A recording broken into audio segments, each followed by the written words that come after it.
Level 1. The guy who won't use the microwave. You're Derek. You're 31 years old. You read one article in 2019 and have never fully recovered. You don't microwave food. And you will explain this to someone unprompted at a barbecue holding a paper plate. Restructure the water molecules. You can't tell them what that means. Neither can they. Neither can you. But you say it with the calm confidence of a man reading from a label because somewhere, once, you did. You aren't dangerous. You're a guy with a decent job and a bad knee who feels most days like nothing you do actually matters to anyone. The microwave took your uncle's shift at the plant in '94. Or maybe it was somebody else's uncle. The story shifts depending on how many beers in you are. But the shape of the story never changes. A machine took something. Somebody let it happen. And you, standing in a kitchen with a paper plate, get to be the one person in the room who noticed.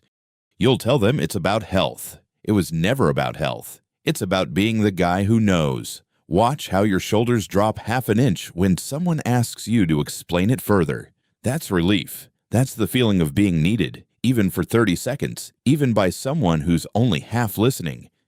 You aren't unintelligent. You fix your own car. You can quote batting averages back a decade. You have a perfectly functional brain that simply never got pointed at anything that made you feel like this. Like the guy at the party who knows the thing nobody else knows. So your brain latched on to the first thing that offered it, and it happened to be a paragraph about water molecules that a man with no physics background wrote for a website that also sells water filters. You have never once asked who wrote the article, or what they were selling, or why the explanation stops being specific the moment you ask a second question. You don't need to ask. You already got what you came for. This is where it always starts. Not with evidence. With a small, ordinary ache that needed a shape to point at. Level 2. The coach who thinks the moon landing was fake. You're Barry. You coach under 10 soccer on Saturday mornings, and you are extremely good at it. Patient with the kids who can't kick straight. Fair with the parents who think their kid should be starting. Everybody likes you. You also believe, with total sincerity, that 12 men never walked on the moon. That the flag wouldn't wave in a vacuum. That the shadows fall wrong in the photographs. That a director shot the whole thing on a sound stage as a favor to a government that couldn't figure out rocket fuel, but somehow pulled off the most watched hoax in human history without a single leak in 60 years. None of it is true. All of it has been explained patiently by actual physicists, actual photographers, actual engineers who worked on the actual program more times than anyone should have to. It doesn't land. It was never going to land because you don't want a rebuttal. You want a story where the little guy, you, standing on a soccer field with a whistle around your neck, is smarter than an entire federal space agency, where a photo you found on a forum in 2011 beats every physicist alive. Ask you what you do for a living. Middle management, a company you've worked at for 14 years, a title that never quite became the title you wanted. Ask you about your job, and you give 2 sentences. Ask you about the moon landing, and you give 40 minutes, unprompted, with visual aids you keep saved on your phone. Watch yourself during the 40 minutes. You stand up straighter. You make eye contact you don't usually make. You aren't defending a belief. Not really. You're performing the one role in your life where you get to be the expert in the room, the guy other people have to listen to for once. Take the theory away from you, and you're not correcting a fact. You're taking away the only stage you've ever had. The moon isn't the point. It was never about the moon. It's about the one place in your life where you get to win. Level 3. The coworker who knows about the fluoride. You're Sandra. You work in accounts payable, 3 desks down from the copier that always jams. You bring your own water to the office in a glass jar because the tap water is medicated. And no, you won't say by whom, because saying who out loud starts to sound insane even to you. So you just leave it at they. They put something in the water. They don't want you to think clearly. They benefit from your compliance. Here's the thing about they. It's the most efficient villain ever invented because it never has to be proven. It has no name, no face, no headquarters you could find on a map and stand outside of. They is a placeholder for every authority you've ever quietly resented and never been allowed to yell at. The dentist who lectured you. The landlord who raised your rent in March. The manager who denied your vacation request 2 years running. Fold all of that into one shadowy they, and suddenly you aren't losing to 6 different systems at once. You're one brave woman standing alone against a single enemy, and you're winning because you bring your own water. That feels a great deal better than the truth, which is that nobody that organized is thinking about you specifically.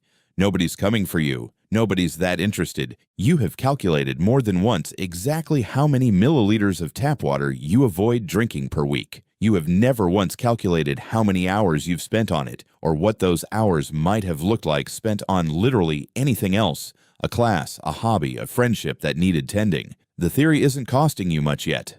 A jar, a little smugness at the sink. That's what makes level 3 dangerous in its own quiet way. It's cheap enough to keep for a lifetime without ever being forced to examine it. And somewhere underneath the jar of water, that might be the part that actually stings. Not that they are watching you, but that no one really is. Level 4. The uncle with the chemtrail folder.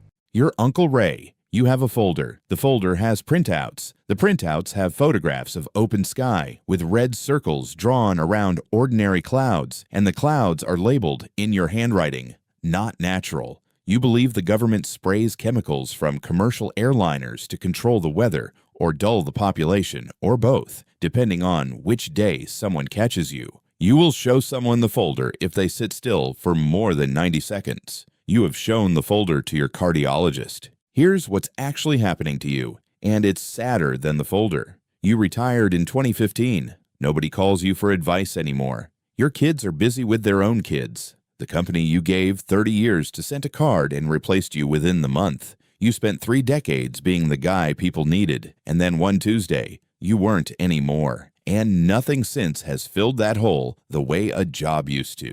Except the folder. The folder makes you the guy who knows something nobody else knows. The folder gets you a seat at the table again, even if it's a table nobody else particularly wants to sit at. Your daughter still calls every Sunday, out of love and out of guilt, in roughly equal measure. And every Sunday the folder comes up within the first 10 minutes. And every Sunday she changes the subject gently, the way you'd redirect a child. She doesn't know that redirecting you is the exact thing pushing you further in. Every time the folder gets dismissed instead of discussed, it confirms the one thing you already suspected, that even your own family doesn't want to hear the truth. So you stop bringing it up with her and start bringing it up with strangers online instead, who never once changed the subject. The theory was never the point. Being needed was the point. The theory is just what grew in the space where that used to be. Level 5. The streamer who thinks the moon is a hologram.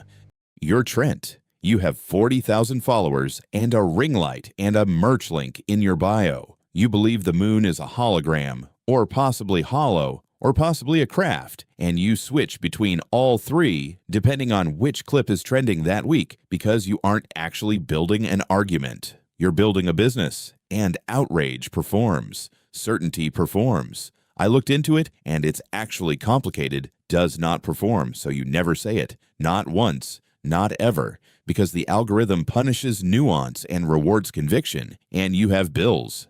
This is the level where the theory stops being about the believer's own quiet anxiety and starts being entirely about your attention. You don't need people to believe you. You need them to stay on the video 4 seconds longer so the platform pays you for their eyeballs. You film 3 videos a day. You're exhausted. Somewhere behind the ring light is a guy who probably doesn't believe half of what he says by Thursday. But by Thursday, it doesn't matter anymore because the belief was never the product. Your attention was the product. He's not crazy. He's a small business, and paranoia is just what's selling this quarter.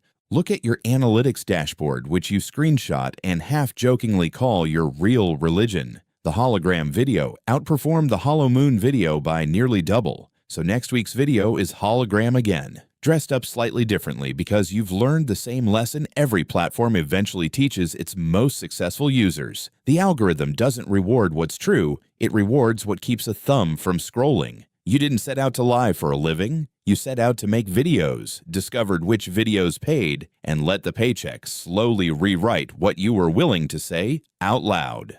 Level 6. The guy you went to high school with. You know him. Everyone knows one. He was fine in 2015. Wedding photos, a dog, a normal enough job. Somewhere around 2020, Something cracked, and now his page is nothing but shaky screen recordings of other people's videos, captioned in all capital letters. And the villain this time is reptilian shapeshifters who secretly run the banks, the media, and, for reasons never fully explained, the school board in his specific mid-sized town. Here's the level 6 turn, and you should feel it happening. You stop laughing at this one, a little, because you remember him at that wedding. Because somewhere in the replies under his last post, his mother is asking him to please just call her back, because his ex-wife has him blocked on everything. This isn't a bit anymore. This is a man who found a community that will never once tell him he's wrong. At the exact moment, every real community in his actual life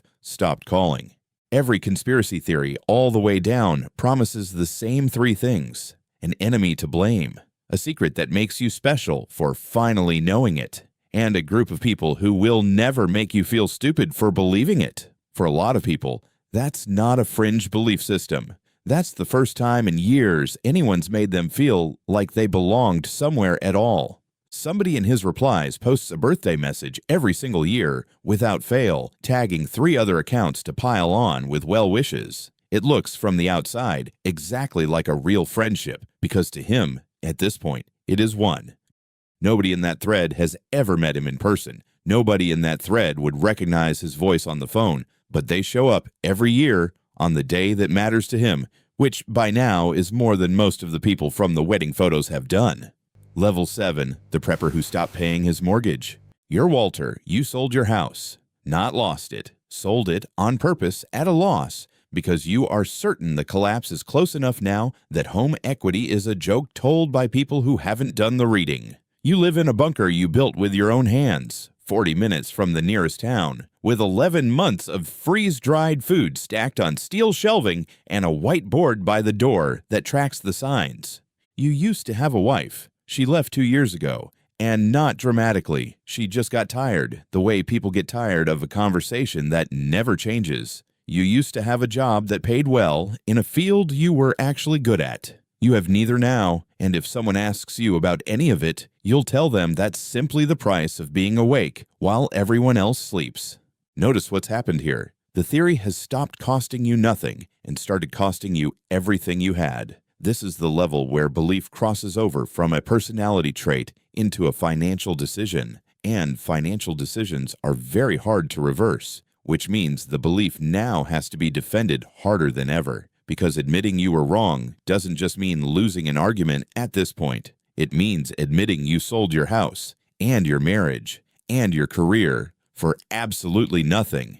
You check the whiteboard every morning before coffee. Some mornings there are no new signs to add, and those mornings are quietly the worst ones, because a quiet morning where nothing confirms the collapse is a morning where you have to sit with the possibility that you might have simply broken your own life for no reason at all. So you go looking harder. You find a headline that could mean something. If you squint, if you already believe, you add it to the board. The board fills up faster than the actual evidence ever could, because you aren't collecting proof anymore. You're collecting relief. That's a door that gets harder to walk back through every single day. It stays shut.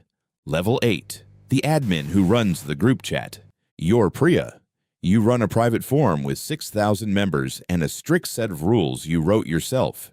You didn't invent a theory. You curate 20 of them, cross-reference them into one master timeline pinned to the top of the page, and moderate it ruthlessly. Anyone who posts a source that contradicts the timeline gets removed within the hour. Not argued with, not debated. Removed quietly.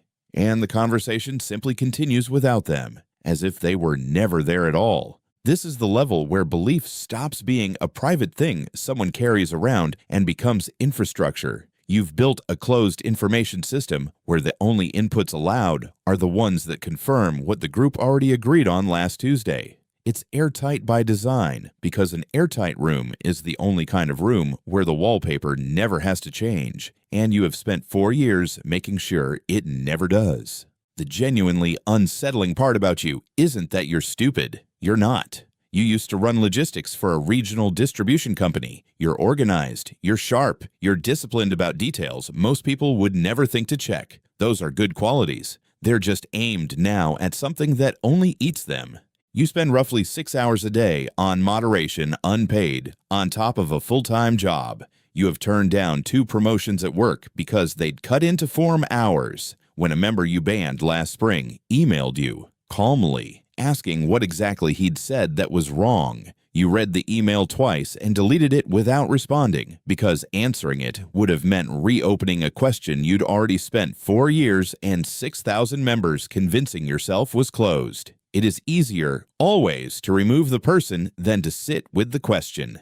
Level 9. The follower who sold everything. You're Marcus. You gave your savings to a man you have never once met in person. The man gave you a date. You believed the date completely. You quit your job 3 weeks before the date arrived because why keep working for money that's about to stop meaning anything at all? The date came. The date went. Nothing happened. Here's the part almost nobody expects, and it happens over and over in group after group, decade after decade. The truest believers don't usually walk away when a prophecy fails. They double down hard immediately because the alternative is unbearable. It would mean admitting the job and the savings and every friendship you burned to get here, all of it was for absolutely nothing. It is psychologically far cheaper for you to believe the date was almost right than to believe you simply wasted years of your one life. So the leader stands up in front of the group 2 days later and announces a new date. And you, who have nothing left to lose because you have already lost everything, believe that one too. Of course you do. What else do you have left to believe in? Your sister flew in for the failed date, stood outside the building for 6 hours hoping you'd walk out, and eventually flew home without you. You know this. You remember seeing her car in the lot. You have decided, somewhere quiet in the back of your mind where you don't look very often anymore, that her showing up was itself a test. Proof the outside world was trying to pull you off the path right when you were closest to it mattering. That is how deep the reframing goes at level 9. It's not that you can't see the evidence against you anymore. It's that every piece of it gets automatically converted into evidence for you instead. Level 10. The man in the compound. There's no name for this one anymore. Just a location off the grid that local reporters aren't allowed anywhere near, and a fence line that gets checked twice a day by men who used to have other jobs. You were level 1 once. You microwaved your food. You voted in local elections. You had a mother who worried about you in a completely ordinary way, the way mothers worry about sons who work too much and call too little. Somewhere over the years, every single exit ramp got welded shut behind you, one at a time, so slowly you never felt it closing. Every friend who challenged you, gone. Every institution that could have caught you, dismissed as part of it. Every outside source that disagreed, treated as proof the theory was working exactly as predicted. You didn't wake up here one morning. You were walked here, one small, entirely reasonable feeling step at a time, by people, including at every single stage yourself, who kept quietly telling you the next step was the sane one. You have followers now. Some of them have children in there with them. You give a talk most evenings, and people listen because for the first time in your life, nobody in the room is going to tell you you're wrong. Nobody arrives at level 10 by deciding one morning, out of nowhere, to believe something insane. Nobody is built that way. You arrive at level 10 by taking 9 small, understandable steps, each one just a little more comfortable to take than admitting the last one might have been a mistake. Your mother is 71 now. She writes letters still because the compound has no phone signal, and letters are the only thing that occasionally gets answered. She has never once received a reply that sounds like her son. The handwriting is his. The sentences are not. She keeps writing anyway, every month, because stopping would mean agreeing that the son she raised is actually gone, and she isn't ready to agree to that, and she may never be. And that is the last quiet cost of level 10. It isn't paid only by the man inside the fence. It's paid every month by a woman folding a letter she already knows won't be answered.